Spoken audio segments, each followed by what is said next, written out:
Peddi first shot విపరీతమైనటువంటి రెస్పాన్స్తో దూసుకుపోతూ ఉంది. రామ్ చరణ్ అభిమానులు అయితే ఆయన ఓరమాస్ లుక్తో ఇప్పుడు వారిలో పూనకాల లోడింగ్ అన్నట్లుగా ఇప్పుడు పెద్ది ఫస్ట్ షాట్ దూసుకు వెళ్తున్నటువంటి నేపథ్యంలో దీని రెస్పాన్స్ గురించి మనం విశ్లేషణ చేసుకుందాం. ప్రస్తుతం మనతో పాటు ఉన్నారు ప్రముఖ సినీ విశ్లేషకులు, ప్రముఖ సీనియర్ జర్నలిస్ట్ యజ్ఞమూర్తి గారు. వారితో మాట్లాడు. సార్ నమస్తే. సార్ నమస్తే కృష్ణ.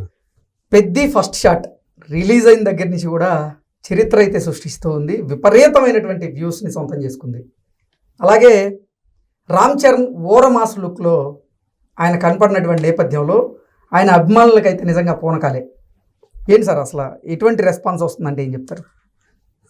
కేవలం తెలుగు ఆడియన్స్ మాత్రమే కాదు, దేశవ్యాప్తంగా చూసిన నార్త్లో కూడా పెద్దికి ఫస్ట్ షాట్ చూసిన వాళ్ళందరూ కూడా స్పెల్ బౌండ్ అవుతున్నారంటే అతిశయోక్తి కాదు.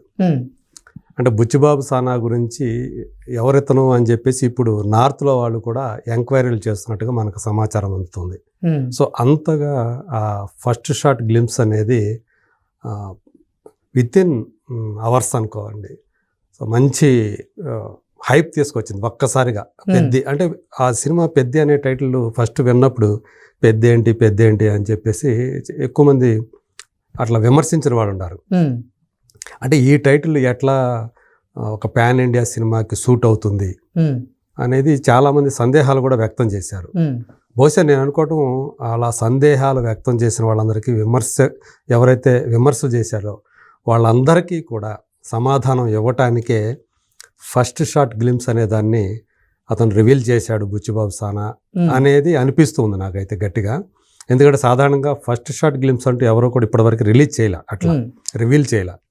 సో అట్లా ఒక శాంపుల్ అసలు ఎలా తీయబోతున్నాడు తను పెద్దని అనడానికి ఒక చిన్న శాంపిల్గా అతను ఈ గ్లిమ్స్ని రిలీజ్ చేశాడని చెప్పేసి అనిపిస్తుంది. పాత్ర ఎలా ఉండబోతుందో కళ్ళకి కట్టినట్టుగా చూపించాడు. Yes. దానికి తోడు ఆ యాస ప్రత్యేకంగా మనం మాట్లాడుకోవాలి. అవును, అసలు ఆ డైలాగ్స్ అయితే అద్దరిపోతున్నాయి. ఉత్తరాంధ్ర అందులో కూడా ఎక్కువగా ఆ విజయనగరం, శ్రీకాకుళం మధ్యలో ఉండే ఆ యాస కనిపెడుతూ ఉంది. అంటే మామూలుగా మనం ఏమంటాము, ఎప్పుడు ఒకటే పని చేస్తామా అని ఇట్లా అంటాం. అట్లా దాన్ని యాసలో చెప్పించడం, ఒకటే పని చేసే నాకి ఇట్లా ఏదో ఉంటది కదా, ఒకేలాగా బతికే నాకి అంటే మామూలుగా మనకు బ్రతకడానికి అంటే బతికే నాకి ఒకే పని చేయడానికి ఒకేలాగా బ్రతకడానికి అనే దాన్ని అలా అతను శ్రీకాకుళం యాసలో చెప్పడం. అవును, అంటే మళ్ళీ పుడతామా ఏంటి మళ్ళీ చెప్పి అని చెప్పి చివరిలో దానికి ఇవ్వటం. అది అంటే అక్కడ ముందు కూడా అతను వస్తున్నప్పుడు, బరిలోకి వస్తున్నప్పుడు క్రికెట్ ఆడే ముందు అందరూ కూడా పెద్ది అని చెప్పేసి అందరూ కూడా అతన్ని ఒక ఎంకరేజ్ చేయటమా, లేకపోతే అతని మీద ఉన్నటువంటి ఆశలు, ఆ జనానికి ఉన్నటువంటి అతని మీద ఉన్నటువంటి నమ్మకాన్ని, సో అతను ఒక మామూలుడు కాదు అని చెప్పడం, అతని మీద చాలామంది ఆశలు పెట్టుకుని ఉన్నారు. సో వాళ్ళందరి తరపున అతను క్రికెట్ ఆడటానికి బరిలో దిగాడేమో అని మనకు చూస్తే అనిపిస్తూ ఉంది. సో అది కూడా ఆ క్రికెట్ ఆడటానికి అతను అది ఒక షాట్ ఏదైతే ఉందో ఆ సిగ్నేచర్ షాట్, ఆ గ్రిప్ను పట్టుకొని గ్రిప్ని గ్రౌండ్ కేసి బలంగా కొట్టి సో తను కొట్టడానికి అది చూస్తూ ఉంటాయి.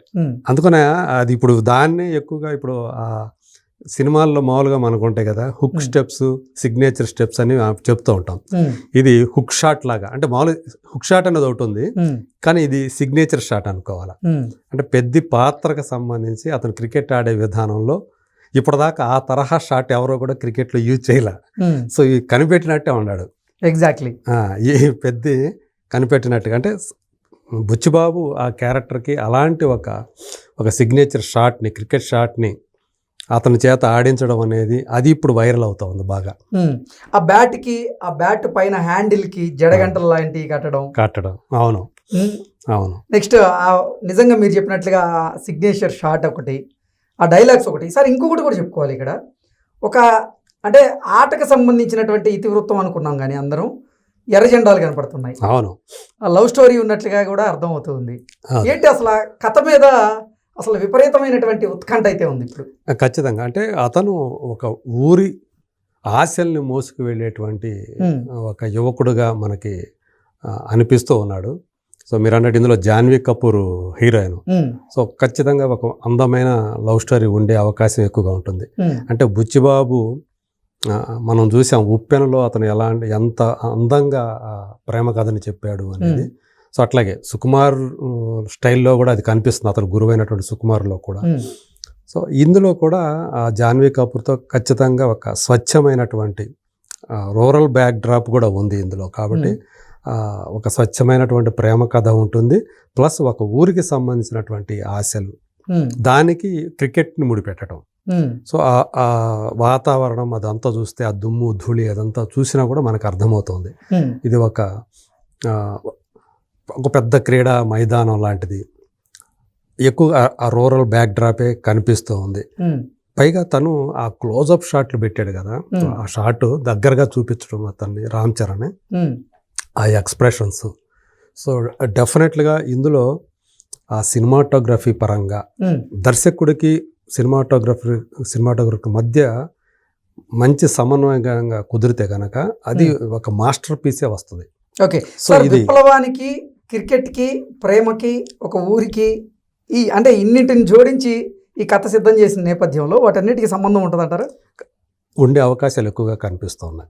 అంటే ఇది ఎప్పుడు ఏ టైం పీరియడ్ తీసుకున్నాడు అనేది ఇంకా మనకు స్పష్టంగా తెలియదు కానీ, బట్ ఆ ఎర్ర జెండాలు అవి చూస్తూ ఉంటే ఒకప్పుడు కమ్యూనిస్టులు అనేవాళ్ళు, కమ్యూనిజం అనేది ఊళ్ళల్లో చాలా బాగా బలంగా ఉండేది. అవును. సో వాళ్ళు ప్రజల తరపున పోరాటాలు చేసేవాళ్ళుగా ఉండేవాళ్ళు. ఆ టైంలో కమ్యూనిస్టుల మీద చాలా గౌరవం కూడా ఉండేది. అంటే చాలా అంటే అధికార పక్షానికి ఎదిరించి నిలబడేటువంటి ప్రతిపక్షంగా ప్రజల తరపున నిలబడే వాళ్ళుగా అప్పుడు కమ్యూనిస్టు పార్టీలకి చాలా బలమైనటువంటి ఇది కనిపిస్తూ ఉండేది ఊళ్ళల్లో అయితే. అంటే వాళ్ళు ఒక అండగా కనిపించేవాళ్ళు. బహుశా ఇతను చూస్తూ ఉంటే ఇతను కూడా అలాంటి ఒక నేపథ్యం నుంచి వచ్చినాడు అతనేమో. సో ఇతనికి వేరే ఎదుటి పక్షానికి మొత్తానికి ఏదో బలమైనటువంటి పోటీ లాంటిది ఏదైనా వస్తుంది. సో అతను గెలవటం అనేది అక్కడ క్రికెట్ ఆడి గెలవాలి.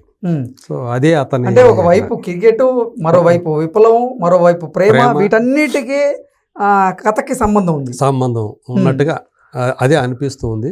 అదే నాకు కూడా వినిపిస్తూ ఉంది. ఓకే. ఇన్సైడ్ సోర్సెస్ని బట్టి ఈ సినిమాతో నిజంగా పెద్ది అనే టైటిల్ తగ్గట్టే. ఎందుకంటే ఈ మధ్యలో RRR తర్వాత తను ఆచార్య అనే ఒక ఫెయిల్యూర్ చూశాడు, తన తండ్రి సినిమాలో యాక్ట్ చేసి. తర్వాత తను సోలో హీరోగా చేసినటువంటి గేమ్ చేంజర్ తోటి ఒక ఫెయిల్యూర్ చూశాడు.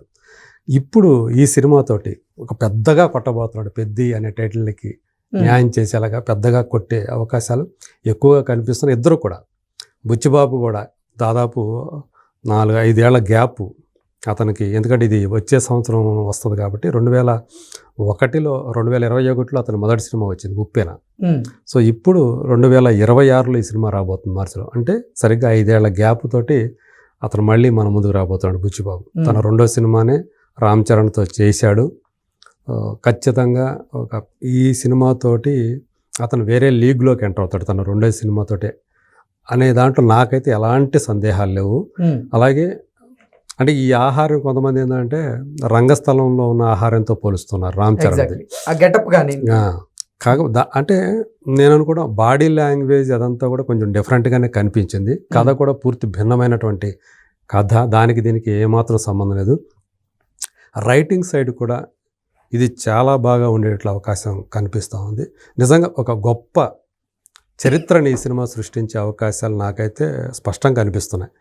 పైగా ఇది రంగస్థలంలో ఒక రీజనల్ ఫిల్మ్గా రిలీజ్ అయింది, కానీ ఇది పాన్ ఇండియా రిలీజ్ కాబోతుంది. ఖచ్చితంగా మళ్ళీ అతను బౌన్స్ బ్యాక్ అవుతాడు రామ్ చరణ్. బుచ్చిబాబు టాప్ లీగ్లోకి వెళ్ళే అవకాశాలు అయితే పుష్కలంగా కనిపిస్తున్నాయి. మనం అనుకున్నట్టు దీనికి స్పందన కూడా అట్లాగే ఉంది. దీనికి ముందు ఈ గ్లిమ్స్ అంటే టీజర్లు ట్రైలర్ కంటే ముందు గ్లిమ్స్ అనేవి కొన్ని రిలీజ్ చేస్తుంటారు కదా. దేవర గ్లిమ్స్తో, దేవర అనేది టాప్లో ఉంది అంతకుముందు. 26 మిలియన్ల పైనే ఆ గ్లిమ్స్కి ఫస్ట్ టైం రిలీజ్ అయినప్పుడు దానికి వచ్చింది అది. ఇప్పుడు ఇది ఏకంగా 24 hours డ్యూరేషన్ నేను చెప్తున్నాను. ఇది ఏకంగా మోర్ దాన్ 30 మిలియన్ వ్యూస్ రావటం అనేది, సో దానికి ఉన్నటువంటి అంటే అది ఎంతగా ఆదరణ పొందింది, ఎంతగా గ్లిమ్స్ వెళ్ళింది విషయంలో దేవర్ని దాటేసింది. బీటేసింది, బీట్ చేసేసింది. సో టాప్లోకి వెళ్ళింది ఉమ్, మన తెలుగు సినిమా గ్లిమ్స్ల పరంగా చూసుకుంటే. ఉమ్, సో ఆ రకంగా అంటే ఈ వచ్చినటువంటి ఆదరణ కానివ్వండి ఈ గ్లిమ్స్కి, సో దాని మీద ఉన్నటువంటి ఆ ఎక్స్పెక్టేషన్స్ ఖచ్చితంగా ఈ సినిమా మీద విపరీతమైనటువంటి నమ్మకాన్ని కలిగిస్తున్నాయి, అంచనాలను కలిగిస్తున్నాయి. ఆ అంచనాలన్నింటినీ కూడా అందుకుంటుంది అని చెప్పేసి అతని ఫ్యాన్సే కాదు, అది చూసిన వాళ్ళు కూడా నమ్ముతున్నారు. మేబీ నిజంగా ఈ సినిమా ఒక చరిత్ర సృష్టించే అవకాశాలు అయితే నాకైతే పుష్కలం కనిపిస్తున్నాయి. Okay okay sir, thank you so much. Thank you.